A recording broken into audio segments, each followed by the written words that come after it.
What a crazy press conference it was between the big dog, the tribal chief, the head of the table, The Rock, Cody Rhodes, and then the guy in the corner, Seth Rollins, wearing a The spare part with green curtains. Yep, and his wife's shoes, as CM Punk pointed out, or was it Roman Reigns? I don't know who pointed out, but yeah, a crazy press conference, and it just shows you when WWE wants to do something big and good, they can deliver it. And my problem, though, is, I mean, this should have been on Raw. This should have been on SmackDown. Yeah, they've done a one-off press conference. Yeah, it was pretty interesting to watch at the end, but, like, this is why Raw and SmackDown sucks, because you know now you're not going to get anything interesting on those shows. Look at when The Rock did come back. It was a simple stare-down with Roman Reigns. They saved this purposely for tonight because they wanted to try and make it a big deal, but what happened to making the weekly shows a big deal? We ain't going to get anything that rivals this on Raw or SmackDown leading up to WrestleMania, and that just sucks. Yeah, no, it does suck, but here, let's talk about the entire show, I guess, just give a whole reaction to it. I thought the panel was good. Well, we finished with this stuff, and then the other stuff was like Becky Lynch and Rhea Ripley and the EST. I mean, and Triple H can come out and be like, oh, we've went for Hulk Hogan, Andre the Giant, Macho Man, Roddy Piper, Bret Hart, Michaels, Ultimate Warrior, Stone Cold, The Rock, Cena, Batista, and then he stopped, right? Because he knew there's no one really past that. But it's true, you can't go for all those guys to be saying like Rhea Ripley and who else? Oh, Kofi Kingston, remember that big moment he won in 29. Who gives a shit? Kofi Kingston's a jobber. See if Kofi Kingston was a draw, see when he's competing on Raw these days, you'd be like, oh, look at his matches. I stand by it. See, after Cena, and I count Batista as like the same era as Cena. See, after Cena, like I don't think you can really I'd say CM Punk's the next closest thing. Yeah. To a legitimate fucking like star. Other than that, though, I mean, you haven't got anybody else. So that's why the names always stop there. Anyway, two references tonight I thought were pretty interesting. First of all, Michael Cole referred to Pat McAfee as unbeaten at WrestleMania, even though he lost to Vince McMahon. And then secondly, I get it, it's storyline, it makes sense, but The Rock says that undoubtedly his family is the most dominant family and the most important family in wrestling history. And I mean, for me, what that's doing is saying that McMahon didn't beat Pat McAfee, and it's kind of just erasing the McMahon family itself from wrestling, because I think we've always thought of the McMahon family as the family in wrestling. No, we have. And what I would say with that Rock comment, it's not a sense of, it's not like he's completely erasing McMahon. The reality is, what's happened to McMahon?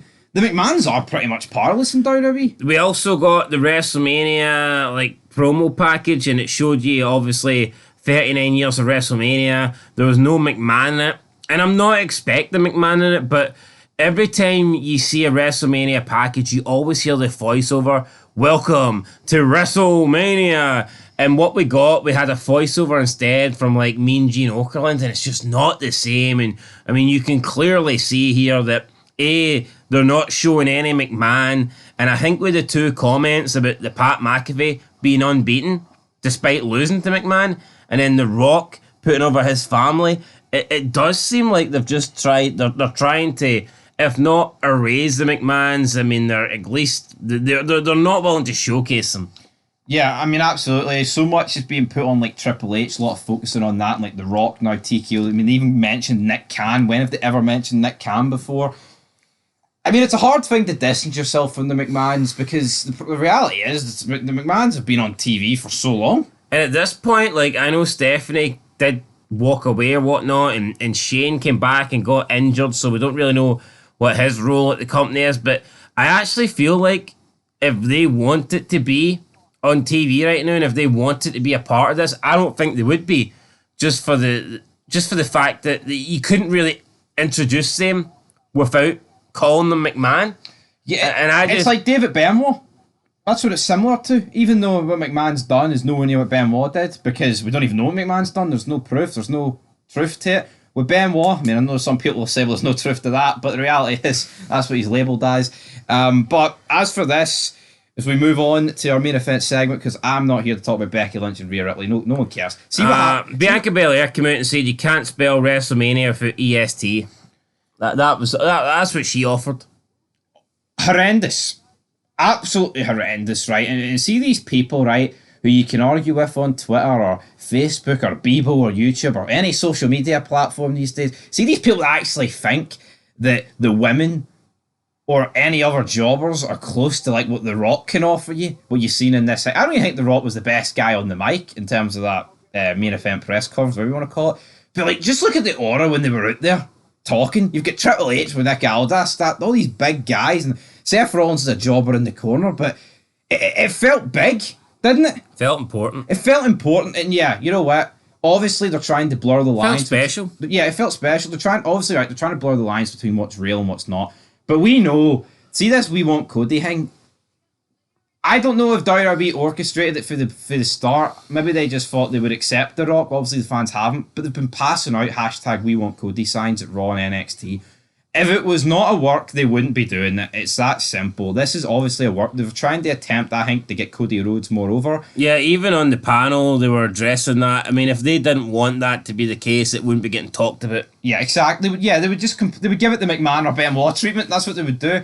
And I think what WWE's done is smart. They're trying to blur the lines, and they're trying to make us think that they're trying... they're doing their best to help create this movement. I'm not saying that people don't want Cody, but I think WWE are pushing it. They're the driving force behind it. Yeah, and what they're doing is... I don't necessarily think they wanted that at the very beginning, but I think they've looked at the response after a week, and I think they thought, you know what? We don't want... The last thing they want is Rock versus Roman Reigns, and it turns out to be Goldberg, Brock Lesnar. Yeah, no, nobody wants that. Like, so, like after the way tonight ended, obviously Cody Rhodes said that he is wanting Roman Reigns. He wants him at Mania, and then they started like posting the graphic of Cody Rhodes against Reigns. Then The Rock stepped up, was like, "You can't badmouth my family," and he slapped Cody Rhodes. Pretty big moment there, as you can see on screen right now. But you know what I don't get, right? So Cody Rhodes can't say that Roman Reigns' family would be ashamed of him, but Roman Reigns can turn around and say that Dusty Rhodes was irrelevant. And you know what's the funny thing? Dusty Rhodes, right, he's always getting bashed. It's always... How many people have talked about Cody's dad? I mean, I'm pretty sure Seth Rollins did it. Nakamura did it. Punk did it. Reigns did it. We can all say that Dusty Rhodes, right, is this and that. He never won a title. He was irrelevant. We all bash Dusty Rhodes. I'm not even a big Dusty Rhodes fan, but I've got to be honest here. He's better than anybody that came before The Rock in The Rock's family. Rocky Johnson or High Chief Peter Maivia, fucking bums. In comparison to Dusty Rhodes, absolute nobodies. So Roman Reigns can turn around and say those people were irrelevant. He can say Dusty Rhodes was irrelevant, but in comparison... his fucking grandfather was way more irrelevant than Dusty Rhodes. So I don't know why Dusty Rhodes is fair game to bash, but you can't touch The Rock's family. And what's funny though, Cody Rhodes, all he said was they would be ashamed of Roman Reigns. Yeah, he didn't really bash them. Yeah. If anything, he bashed Roman Reigns. Yeah, we got them getting split up here. And then Seth Rollins, after the slap, jumped in, ready to defend Cody's honour. A wee bit weird. And Seth Rollins is trying to give his 2 cents to The Rock and Reigns, and even the panel, like the way they reacted to this was as if The Rock and Roman Reigns were scalding Seth Rollins. So I mean, it's quite clear that they're trying to push the Reigns and The Rock, and they're just... Seth Rollins is just like a spare part. I mean, even Roman Reigns bashes his title, says that he's the loser bracket, the number 2 table. The number 2 table will have you now, Cody. And I mean, Seth Rollins is just standing there with his belt, and it's like, Cody Rhodes is choosing Roman Reigns because that's the match.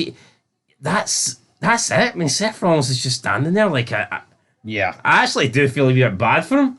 No, I totally agree with that. And what I liked about this, so it kind of leaves the door open for any sort of possibility at Mania. And that's the correct thing to do, right? See, if you just announce Roman Reigns against The Rock, even though I think that's what they're still probably going to do, they're just going to make us maneuver around it. They're just going to shit on it for weeks and months. You may as well build a proper storyline out of like this, build Cody up, get a bit more heat behind him, heat behind The Rock. But the only thing they've got to change for me is, if they're going to do this, you have to turn The Rock heel. He can't be heel in one sentence and then facing it. It doesn't work. Like, we've seen The Rock on the Pat McAfee show earlier, right? That was good. I'm not saying it was vintage Rock, but He's not committing to it though. He's just throwing out little catchphrases and little digs at the Cody fans. He needs to commit to being a heel. The Rock came out, he's getting booed. But the fact he slapped Rhodes tells me they must be going towards a Rock heel turn. He welcomed people, he welcomed media, he welcomed this, he welcomed that, and it's like, we don't want to hear that, man. He's talking about people's opinions. Oh, you're all passionate and it's good to see. I mean, fuck that. The Rock just needs to go into heel mode here. Needs to turn heel, and we need to see Hollywood Rock. Like the way this ended, you would think, oh, are we getting a 2-on-2 match at Elimination Chamber? Of course we're not, right? And before people go, oh, because Seth Rollins is injured. Seth Rollins could be 110% fit. You're not getting the match, right? But what in your opinion does this leave going forward? Do you think we're still getting The Rock against Reigns, and this is just simply a distraction to drag out this story till later on in the build, or do you think they're actually going to change it now? Because I think if they're going to change it, what good is it having The Rock there? Even though you could argue it's added way more heat, but like, what's the need of him to appear again? I mean, could The Rock... But they've set up a story now with the whole bloodline, The Rock slapping... The Rock wouldn't slap Cody and just disappear. I said a year ago, or maybe over a year ago, I know this isn't really what you were talking about, but I says, why doesn't Dustin Rhodes just leave AEW, come back to WWE, and he can have like one last run, or at least watch his brother, compete and try and win a world title. And I just can't believe for 1 minute that Dustin Rhodes thinks that wrestling on AEW Rampage or whatever is a better option than what he could be doing in WWE, because I think with McMahon in charge, he wouldn't want Dustin Rhodes anywhere near this like WrestleMania main event or whatever. But I think with Triple H would actually like Dustin Rhodes in there, because I think he would like to push the family more. And I think we know that Roman's got the bloodline, he's got his family. I think that if Dustin Rhodes was employed by WWE, Triple H would be using him. I think he would be right there with Cody. I agree. But he wants to choose fucking wrestling in AEW over ending his career in WWE on a high, being in the main event scene. I personally don't understand that, but I just wanted to go off in a little segue there, because... Well, you can talk about Cody Rhodes, Seth Rollins sticking it like a sore thumb. What's like 55-year-old Goldust with a wrinkly ass forehead going to look like in this? I know, but it's his fucking brother. You know what, right? Maybe Seth Rollins has got a brother, but he's pissed. We don't want to anyone yes. But anyway, like I said, what match do you think is going to happen? Oh, hold on here. No. What match is happening at Mania? Let's not compare Dustin Rhodes to Seth Rollins' potential brother here.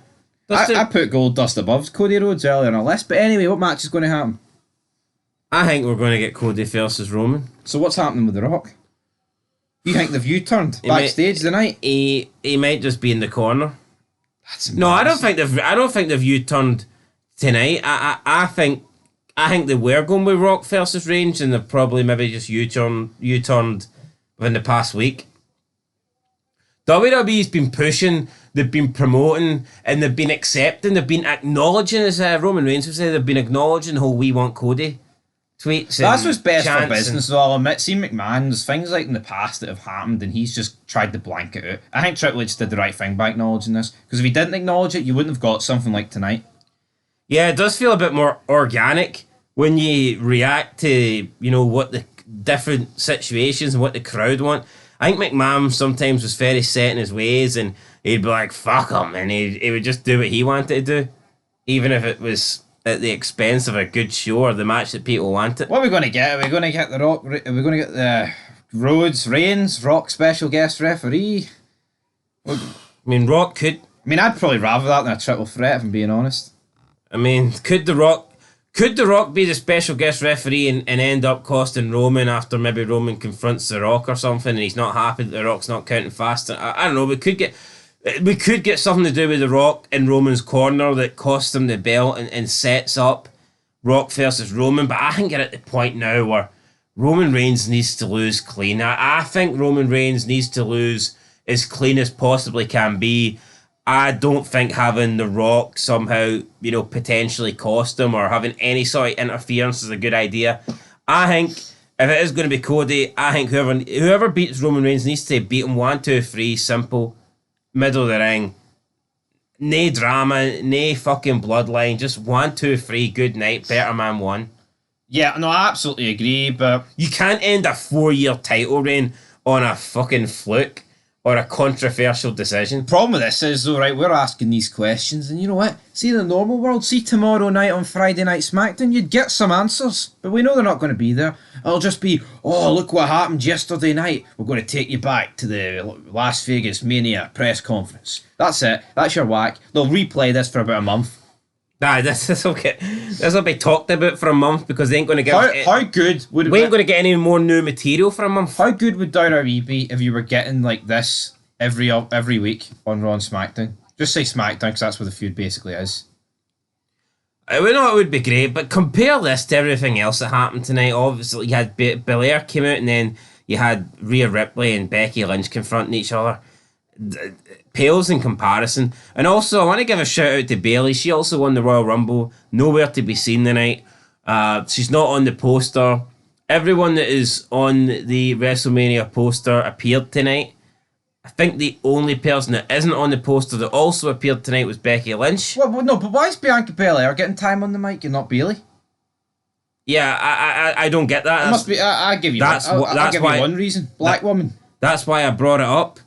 Because for me, it's fucking ridiculous. Bayley won the Royal Rumble. For me, she should have been at this thing tonight. No, where's the same energy though for that? Like The Rock appears and takes Cody's match to fucking meltdown. It's like a BLM riot. Yeah, for me, Bayley should be on the poster. I'm not the biggest fan of Bayley, but Bayley should be on the poster. Bayley should be at this event tonight. She won the Rumble.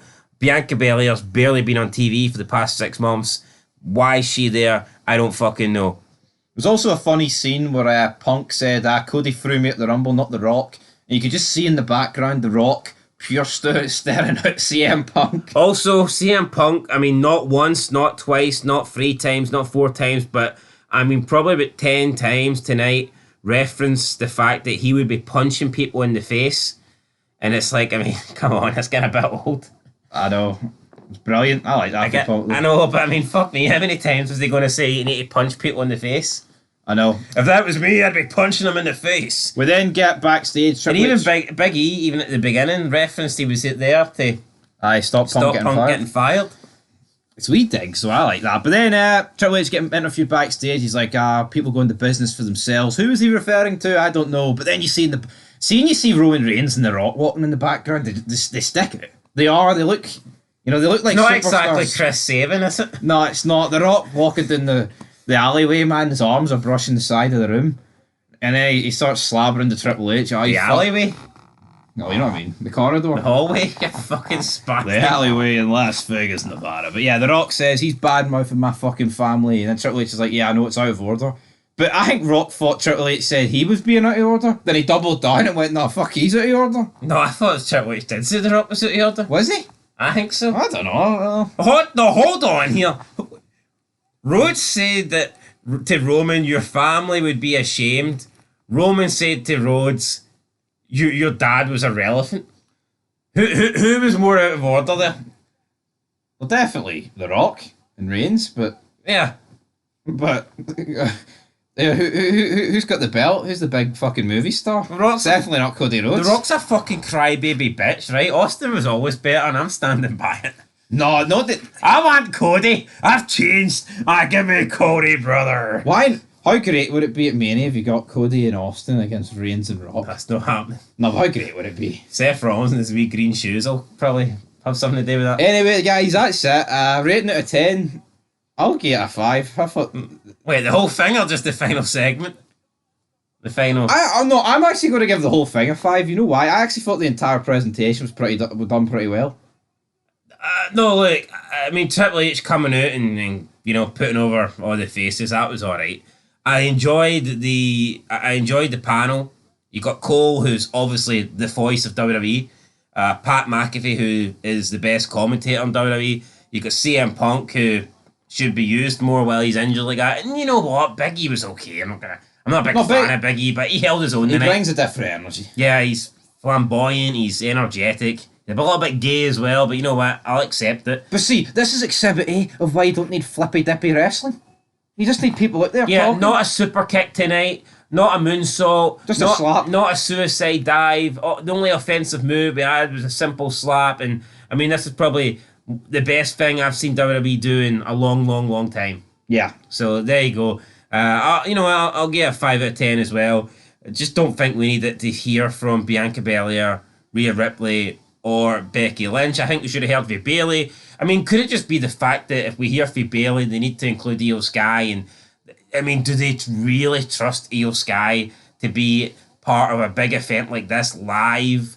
And I don't think it's a good idea. No, I don't think it's a good idea either. As pish as I think Bianca Belair and Rhea Ripley are, I think the WWE can at least trust them to give them a script to go out and say, and they can say it. Not true. I'm surprised they didn't get like the likes of Logan Paul out there. Whereas, I think Logan Paul would have been a good shout, but I think you send out Io Sky, and I mean, it could turn into a disaster with the broken English.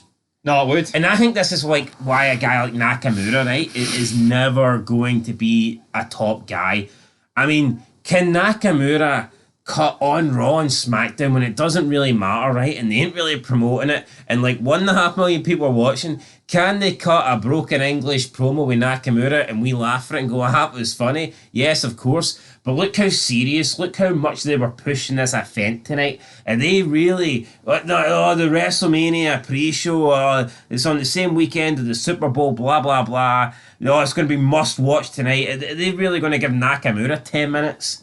No, of course not. And talk about WrestleMania? So maybe Bayley, maybe Bayley's not getting the spotlight that she deserves because of who her opponent is at WrestleMania. Potentially, but just to wrap this up, you know what, we've given it a 5 out of 10, and I think if they actually just properly turned Rock heel for the actual ending press conference bit, it would have been so much better. Instead of like the half-arsed heel attempt, and then like praising everyone being there, then his catchphrases when they're all booing him, and it's like, yeah. But as good as I thought it was, we're not going to see this, like we say, for weeks. Well, no, but what are we getting on SmackDown? We are getting Nick Aldis announcing Logan Paul's new challenger, and we're also getting a women's Elimination Chamber qualifying match between Bianca Belair and Michin. Oh yeah, will the ratings be up for tomorrow? Potentially people might tune in because of this, but they'll quickly realise they're not getting anybody. You know what, though? You've got to be very dense. You've got to be, You can't be living in the real world if you're tuning in to SmackDown tomorrow night expecting to get The Rock and Reigns, which I think some people are. Naive as Ned Stark, I would suggest. Yeah, that's true. Off with his head, guys, but that is where we're going to leave this video. 5 out of 10 for the press conference. Who knows what WrestleMania holds for us in Philadelphia.